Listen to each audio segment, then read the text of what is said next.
Praise to the lord. ఈరోజు దేవుడు మనకిచ్చినటువంటి వాగ్దానం ఏంటంటే, తెస్సలోనికీయులకు రాసిన 2వ పత్రిక 2వ అధ్యాయము 13వ వచనం. రక్షణ పొందుటకు దేవుడు ఆది నుండి మిమ్మును ఏర్పరచుకొనెను. ఆమేన్. ఈ భూమి మీదకి మనము రావటానికి కారణం యేసుక్రీస్తు వారు. ఈ భూమి మీదకి మనము రావటానికి ఒక ప్రత్యేకమైన ప్రణాళిక ఆయన కలిగి ఉంటే, ఆ ప్రణాళిక ప్రకారము మనము ఈ భూమి మీదకి వచ్చాం. ఏమిటి ఆ ప్రణాళిక అంటే, మనము రక్షణ పొందుకొనుటకు మనము ఏర్పాటు చేయబడి ఉన్నాం. అంటే రక్షణ తీసుకొనుట కొరకు ఈ భూమి మీదకి మనము పంపబడి ఉన్నాం. ఈ రక్షణ ఏం చేస్తుంది అని ఆలోచిస్తే, ఈ రక్షణ అనేది యుగ యుగాలు యేసుక్రీస్తు వారితో ఉండుటకు ఒక అర్హతలాగా మనల్ని కాపాడుతూ ఉంటుంది. యేసుక్రీస్తు వారితో మనము యుగ యుగాలు నిత్య జీవాన్ని పొందుకొని ఉండటానికి ఇది తోడ్పడుతుంది. యేసుక్రీస్తు వారు మనల్ని ఈ భూమి మీదకి తీసుకొని రావటానికి కారణం ఏంటంటే, ఈ లోకంలో అందరి మనుషుల వలె, అన్యుల వలె, అవిశ్వాసుల వలె పాప జీవితాన్ని మనము జీవించకుండా, ఈ లోక అనుసారమైనవి మనము పాటించకుండా నీతిగాను యథార్థవంతంగాను జీవించటానికి ఆయన మనల్ని ఏర్పాటు చేసుకున్నాడు. దేవునికి ఇష్టమైన రీతిలో జీవించట కొరకు ఆయన మనల్ని ఏర్పాటు చేసుకున్నాడు. పాపము నుండి దూరంగా బ్రతకటము కొరకు ఆయన మనల్ని ఏర్పాటు చేసుకున్నాడు. అందరిలో నువ్వు ఒక గొప్ప వ్యక్తిగా ఉండటానికి ఆయన మనల్ని ఏర్పాటు చేసుకున్నాడు. అందరిలో ఒక ఉన్నతమైన స్థానం కలిగినటువంటి వ్యక్తిగా ఉండుటకు ఆయన నిన్ను ఏర్పాటు చేసుకున్నాడు. ఆయన ఏర్పాటు చేసుకొని మనలను రక్షణ పొందుటకు, మనము జీవించే జీవితాన్ని బట్టి, మనము చేసే క్రియలను బట్టి, మన యొక్క ప్రవర్తనను బట్టి, మనము జీవించిన మొత్తము జీవితాన్ని బట్టి, ఆ పాప మార్గములో కానీ మనము ఉంటూ, ఆ మార్గములో ఉండే కానీ మనము చనిపోతే, దానికి సంబంధించిన శిక్ష శరీర సంబంధమైన మరణము, తర్వాత ఆత్మ సంబంధమైన మరణం అంటే నరకానికి మనము అప్పగించబడతాం. దేవుడు ఏర్పాటు చేసుకుంది ఇందుకు కాదు. పాప జీవితాన్ని జీవిస్తూ, దుర్మార్గంగా జీవిస్తూ, ఆ దుర్మార్గతలోనే ఉండి మరణించి నరకానికి వెళ్ళుట కొరకు ఆయన మనల్ని ఏర్పాటు చేసుకొనలేదు. ఆయన ఎందుకు ఏర్పాటు చేసుకున్నాడంటే, భూమి మీదకి మనల్ని పంపించిన తర్వాత, ఇక్కడ జన్మించిన తర్వాత ఒక మంచి జీవితాన్ని జీవించుట కొరకు, ఒక నీతిమంతుడిగా జీవించుట కొరకు, పాపము నుండి దూరముగా బ్రతికే వ్యక్తిగా జీవించుట కొరకు, ఆయన యొక్క పని చేసే వ్యక్తిగా జీవించుట కొరకు, ఆయన యొక్క సువార్తను ప్రకటించే వ్యక్తిగా జీవించే కొరకు ఆయన మనల్ని ఏర్పాటు చేసుకున్నాడు. దేవుని మార్గంలోనే ఉండి నీతిగానే బ్రతుకుతూ మనం చనిపోతే, దేవుని మార్గంలోనే ఉండి దేవుని పని చేస్తూ మనం రక్షణ పొందుకున్న తర్వాత, ముందు మనం రక్షణ పొందుకోవాలి. రక్షణ పొందుకున్న తర్వాత దేవుని పనిలోనే ఉండి, దేవుని మార్గంలోనే ఉండి, దేవునికి ఇష్టమైన జీవితాన్ని మనము జీవిస్తూ ఉంటే, అప్పుడు చనిపోతే, ఒకవేళ ఆ మార్గంలోనే ఉండి, అంటే దేవుని మార్గంలోనే ఉండే మనం చనిపోతే, దాని ద్వారా మనము నరకానికి వెళ్లకుండా పరలోక రాజ్యమునకు చేర్చబడతాం. అక్కడ యేసుక్రీస్తు వారు ఉంటారు. వారితో పాటు మనము యుగ యుగాలు నిలిచి ఉంటాం. ఆయన ఎందుకు ఏర్పాటు చేసుకున్నాడు అంటే, ఇదిగో దీని కొరకు ఆయన ఏర్పాటు చేసుకున్నాడు. ఆది నుండి ఏర్పాటు చేసుకున్నాడు అంటే, మొదటి నుండే ఆయన ఏర్పాటు చేసుకున్నాడు. మన తల్లి గర్భంలో మనం రూపింపబడక ముందే ఆయన మనల్ని ఎరిగి ఉన్నాడు కనుక, మన తల్లి గర్భంలో మనము రూపింపబడక ముందే ఆయన మనల్ని ఎన్నుకున్నాడు. ఎన్నుకుని మనం ఈ విధంగా జీవించాలి అని ఆయన ఆశపడుతూ ఉన్నాడు. ఆ విధంగానే జీవిస్తే, దాని ద్వారా మనం రక్షణ పొందుకొని ఆ విధంగా జీవిస్తే, దాని ద్వారా మళ్ళీ తిరిగి యేసుక్రీస్తు వారితో మనం యుగ యుగాలు ఉంటామని ఆయన యొక్క ప్రణాళిక. ఆయన ఎన్నుకుంటుంది కూడా అందుకొరకే. అట్లాగే ఆయన మనల్ని ఎన్నుకున్నాడు, మనము ఆయన్ని ఎన్నుకోలే. ఆయన మనల్ని ఎన్నుకున్నాడు, మనం ఆయన్ని ఎన్నుకోలే. కానీ దేవుడు మనల్ని ఎన్నుకొని మనల్ని ఇక్కడికి పంపించింది ఒకదాని కొరకు. కానీ ఇక్కడికి వచ్చిన తర్వాత మనము చేస్తున్నటువంటి పనులు, మన ద్వారా జరుగుతున్నటువంటి పాపము దేవునికి దూరం చేస్తూ ఉంది మనల్ని. ఆయన ఏర్పాటు చేసుకున్నదేమో ఆయనతో ఉండటానికి, ఆయన పని చేయటానికి, ఒక మంచి వ్యక్తిగా జీవించటానికైతే మనము జన్మించిన తర్వాత మన ఇష్టానుసారంగా మనము జీవిస్తూ, మనకు నచ్చిన జీవితాన్ని మనము జీవిస్తూ, అది పాపమా మంచా చెడా అనేది ఏమి చూడకుండా మన ఇష్టానుసారంగా మనము జీవిస్తూ ఉన్నాం. కానీ ఆయన ఏర్పాటు చేసుకుంది అందుకు కాదు. మనం యోహాను సువార్త 15వ అధ్యాయము 16వ వచనం చూస్తే,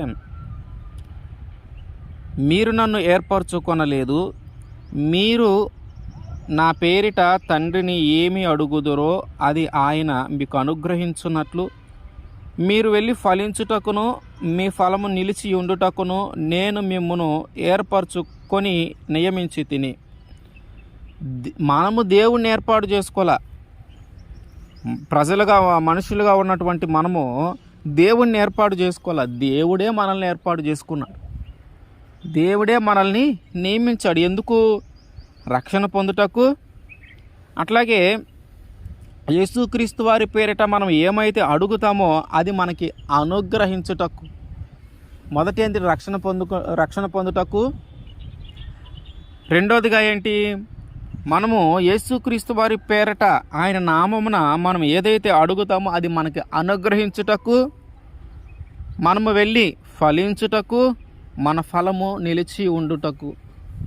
ఎందుకు ఏర్పాటు చేసుకున్నాడు, ఎందుకు ఎన్నుకున్నాడంటే మనము రక్షణ పొందుకొని మనం ఏదైతే దేవుణ్ణి అడుగుతామో అది మనకు అనుగ్రహించటానికి, మనం ఫలించటానికి, మనం అభివృద్ధి చెందటానికి, మనం ఒక ఉన్నతమైన స్థానంలో ఉండటానికి, మన ఫలము నిలిచి ఉండటానికి. అంటే దేవుడు మనల్ని సర్వోత్తముగా,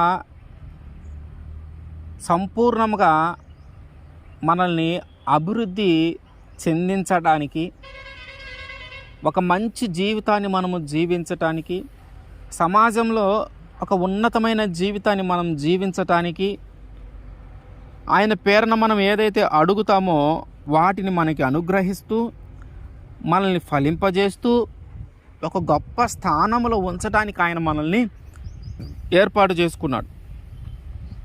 గలిలయ సరస్సు ఒడ్డున సీమోను, ఆంద్రియా చేపలు పడతా ఉన్నారు. దేవుడు వారిని చూసి, ఆ చేపలు పడుతూ ఉన్న వారిని చూసి వారిని పిలిచి, మీరు నా వెంట రండి, నేను మిమ్మల్ని మనుషులను పట్టే జాలరులుగా చేస్తాను అని వారితో మాట్లాడినప్పుడు వారు ఆ వలను అక్కడ వదిలేసి ఆయనతో పాటు వచ్చేశారు.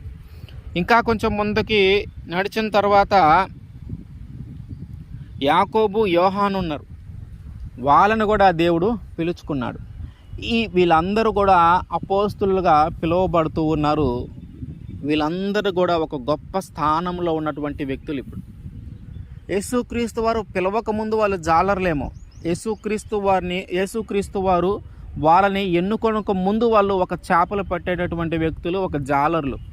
కానీ ఎప్పుడైతే యేసుక్రీస్తు వారిని పిలిచి ఎన్నుకున్నాడో వారు చేయగలిగిన గొప్ప కార్యములు ఏంటంటే అనేక మందిని ఆయన వైపు త్రిప్పగలుగుతూ ఉన్నారు, ఆయన సువార్తను ప్రకటించగలుగుతూ ఉన్నారు. వారు ప్రార్థన చేస్తే ఆత్మను పొందుకోగలుగుతూ ఉన్నారు. రోగాలు తగ్గుతున్నాయి, వ్యాధులు తగ్గుతూ ఉన్నాయి. కృంటివారు నడవగలుగుతూ ఉన్నారు, గుడ్డివారు చూడగలుగుతూ ఉన్నారు. అంటే యేసుక్రీస్తు వారు ఎన్నుకున్నటువంటి ఆ శిష్యులందరూ, అపోస్తులందరూ కూడా ఒక గొప్ప కార్యాలు చేశారు. వాళ్ళ ద్వారా దేవుడు జరిగించాడు. విశ్వాసం ఉన్న ప్రతి వ్యక్తి కూడా ఏదైతే ఆశపడి వాళ్ళ దగ్గరకు వచ్చాడో, వాళ్ళ రోగం కోసం కానీ, వ్యాధుల కోసం కానీ, బాధల కోసం కానీ, దేనికోసమైతే వచ్చారో వారందరికీ వారు ఏమి ఆశించి వచ్చారో అది జరిగింది. ఎవరి ద్వారా జరిగిందంటే దేవుడు ఎవరినైతే ఎన్నుకున్నాడో వారి ద్వారా జరిగింది. దేవుడు ఎవరినైతే ఏర్పాటు చేసుకున్నాడో వారి ద్వారా జరిగింది. అంటే మరి ఆ 12 మందినైనా దేవుడు ఏర్పాటు చేసుకుంది? ఆ 12 మందిని కాక ఇంకెవరిని ఏర్పాటు చేసుకోడా అంటే ఆయన అంటున్న మాట ఏంటంటే, నేను అందరినీ ఏర్పాటు చేసుకుంటూ ఉన్నాను. అందుకే ఆయన అంటూ ఉన్నాడు, ఆది నుండే నేను మిమ్మల్ని ఏర్పరచుకున్నాను. మొదటి నుంచి ఆయన మనల్ని ఏర్పాటు చేసుకుంటూ ఉన్నాడు. ఆ 12 మందిని మాత్రమే కాదు, నిన్ను నన్ను ఇక్కడున్న ప్రతి ఒక్కరిని ఆయన ఏర్పాటు చేసుకొని, ఎలాగైతే అపోస్తులు గొప్ప గొప్ప కార్యాలు చేశారో, ఎలాగైతే అపోస్తులు రోగాల నుంచి విడిపించగలిగారో, ప్రాణాపాయ పరిస్థితుల నుంచి తప్పించగలిగారో, కృంటి వారిని నడిచేలాగా చేయగలిగారో, గురుడి వారిని చూసేలాగా చేయగలిగారో, ఎప్పటికీ తగ్గని రోగాలను కూడా తగ్గించగలిగారో, ఇదిగో దేవుడు ఎన్నుకున్నటువంటి మనుషులు అట్లాంటి క్రియలు చేయగలిగితే, ఇదిగో ఈరోజు దేవుడు నిన్ను నన్ను మన అందరినీ కూడా ఎన్నుకొని మన ద్వారా అట్లాంటి కార్యాలు చేయించగలడు. మన ద్వారా అట్లాంటి కార్యాలు చేయించగలడు. ఆయన మనల్ని ఎన్నుకుంటే మనం అట్లాంటి కార్యాలు చేయగలుగుతాం. మొదటి నుంచే మనల్ని ఎన్నుకున్నాడు అంటూ ఉన్నాడు. మరి ఇప్పుడేం మన ద్వారా కార్యాలు జరగట్లేదు, మనం అలా చేయలేకపోతా ఉన్నాం. నిజంగా దేవుడు మనల్ని ఎన్నుకుంటే మనం కూడా అట్లాంటి కార్యాలు చేయాలి కదా, కరెక్టే. కానీ ఆయన ఎన్నుకున్న దానికి మనము లోబడి జీవించాల. ఆయన ఎన్నుకున్న దానికి ఆయన చూపించిన మార్గంలో మనం నడవాల. ఆయన ఎన్నుకున్న దానికి ఆయనకి ఇష్టమైన జీవితాన్ని మనము జీవించాల. వారందరూ కూడా ఎవరి ద్వారా దేవుడు ఎవరినైతే ఎన్నుకున్నాడో ఆ ఎన్నుకున్న వారి ద్వారా ఎవరికైతే అంత శక్తి బలమునిచ్చి వారి చేత కార్యాలు చేయించాడో వాళ్ళందరూ కూడా దేవుని చిత్త ప్రకారము జీవించిన వారే, దేవుడి చేత ఎన్నుకోబడ్డారు. ఆ ఎన్నుకోబడిన దానిని కాపాడుకుంటూ, ఆ ఎన్నుకోబడిన దానిని నిలుపుకుంటూ, వారు ఫలించిన దానిని కూడా మళ్ళీ నిలుపుకుంటూ దేవుని చిత్తము ప్రకారము వాళ్ళు జీవిస్తూ ఉన్నారు కనుక వారి ద్వారా దేవుడు అద్భుతములు చేయించాడు. ఈరోజు దేవుడు మనల్ని ఎన్నుకుంటాడు, నిన్ను నన్ను ఇక్కడున్న అందరిని ఎన్నుకుంటాడు. కానీ ఆ ఎన్నికకు లోబడి మనము జీవించాలి. ఏదైతే ఆశిస్తూ ఉన్నాడో దాన్ని మనము చేయగలగాల. ఏదైతే దేవుడు కోరుకుంటూ ఉన్నాడో ఆ ప్రకారంగా మనము జీవించగల. అప్పుడు ఆయన ఎన్నుకున్న దానికి మనము న్యాయం చేసినట్టు. ఆయన ఎన్నుకున్న దానికి ఆయన మనల్ని ఎన్నుకున్నందుకు ఆయన సంతోషపడతాడు. దేవుడిని అప్పగించినటువంటి ఇస్కరియోతు యోధా కూడా ఆ 12 మందిలో ఒకడే. ఆయన ద్వారా కూడా కార్యాలు జరిగినాయి. కానీ ఎన్నుకున్న దానికి లోబడి ఆయన జీవించాల. ఎన్నుకున్న దానికి వ్యతిరేకంగా వెళ్ళాడు. ఆయన కోరుకున్న దానికి వ్యతిరేకంగా వెళ్ళాడు.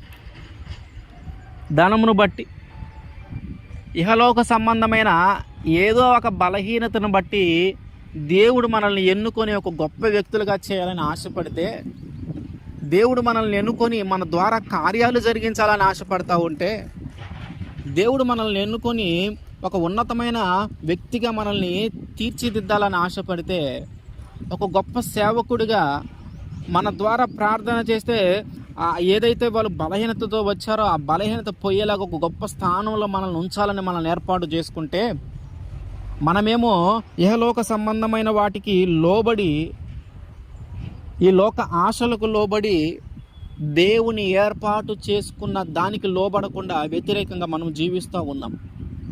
అందుకని మన ద్వారా కార్యాలు జరగట్లేదు. ఆది నుండి ఆయన ఏర్పాటు చేసుకున్నప్పుడు మన ద్వారా కూడా కార్యాలు జరగాల కదా. అంటే ఆ చేసుకున్న ఏర్పాటుకు మనము లోబడి జీవించలేదు కనుక, దేవునికి వ్యతిరేకంగా మనం జీవిస్తూ ఉన్నాం కనుక, పాపంలో మనం జీవిస్తూ ఉన్నాం కనుక ఈరోజు మనము ఒక అద్భుతము చేయగలిగినటువంటి స్థితిలో మనము లేము. ఎవరైతే రక్షణ పొందుకుంటారో దేవుడు వారిని బలపరుస్తాడు, దేవుడు వారికి శక్తినిస్తాడు, దేవుడు వారి చేత కార్యము చేయిస్తాడు. కానీ ఆయన ఎన్నుకున్నటువంటి వ్యక్తి అంత స్థానంలో ఉండదగినటువంటి వ్యక్తి, కానీ మనము దానిని పోగొట్టుకుంటూ ఉన్నాం. ఆ స్థాయిని మనం పోగొట్టుకుంటూ ఉన్నాం, ఆ శక్తిని మనం పోగొట్టుకుంటూ ఉన్నాం, ఆత్మను మనం పోగొట్టుకుంటూ ఉన్నాం. కేవలము ఇహలోక సంబంధమైన వాటి కోసమే. కానీ దీని ద్వారా దేవుడు సంతోషించట్లా.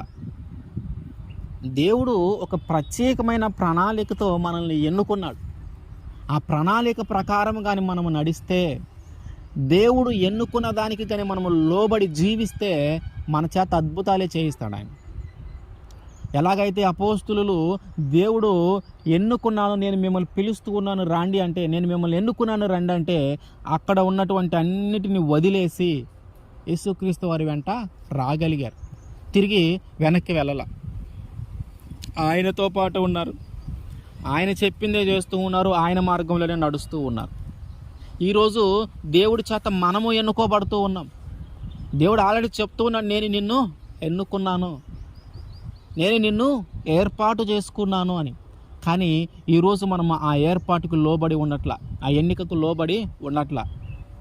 అందుకనే మన జీవితంలో ఏ కార్యము చేయలేక దేవుని యొక్క ప్రణాళిక ఏమో మన మీద వేరుగా ఉంది, మన యొక్క జీవిత గమ్యమేమో మనకు వేరుగా ఉంది. దేవుడు మనల్ని ఎన్నుకున్న ఒకదాని కొరకు ఎన్నుకుంటే, మన జీవితంలో మనం ఒక లక్ష్యాన్ని ఇంకొక దానికోసం ఎన్నుకుంటూ ఉన్నాం. మన గమ్యం ఇదే, మనం ఇదే సాధించాలా, మనం ఇదే చేయాలని మనం అనుకుంటా ఉన్నాం. కానీ దేవుడి యొక్క ఏర్పాటులో, దేవుడి యొక్క ఎన్నికలో నీ యొక్క స్థానం వేరు, నీ యొక్క పని వేరు. నువ్వు ఎంచుకున్న పని లోక సంబంధమైనదేమో, కానీ దేవుడు ఏర్పాటు చేసుకున్నటువంటి పని వేరు. దేవుడు ఏర్పాటు చేసుకున్నటువంటి ఆ పని నిమిత్తము మనము వెళితే అప్పుడు దేవుడు సంతోషిస్తాడు, మన ద్వారా మనలో ఒక ఉన్నతమైన స్థానంలో ఉంచుతాడు. మనం ఏర్పాటు చేసుకున్న లక్ష్యం వైపు కాకుండా దేవుడు మనల్ని ఎన్నుకున్నాడే ఆ లక్ష్యం వైపు మనం పరిగెడితే అప్పుడు దేవుడు మనల్ని ఒక ఉన్నతమైన స్థానంలో ఉంచుతాడు. ఆయన ద్వారా మనం రక్షణ పొందుకున్నాం కనుక, ఆయన నామంలో మనం రక్షణ పొందుకున్నాం కనుక, ఆ రక్షణ నిలిచి ఉండి నిత్య జీవము పొందుకొని యేసుక్రీస్తు వారితో యుగ యుగములు మనము నిలిచి ఉండగలుగుతాం. ఇందుకోసమే ఆయన మనల్ని ఏర్పాటు చేసుకున్నాడు.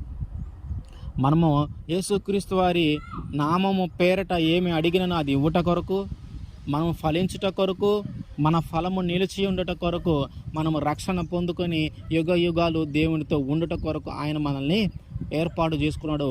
ఆ ఏర్పాటుకు మనము లోబడి ఉండాలి. ఆమేన్.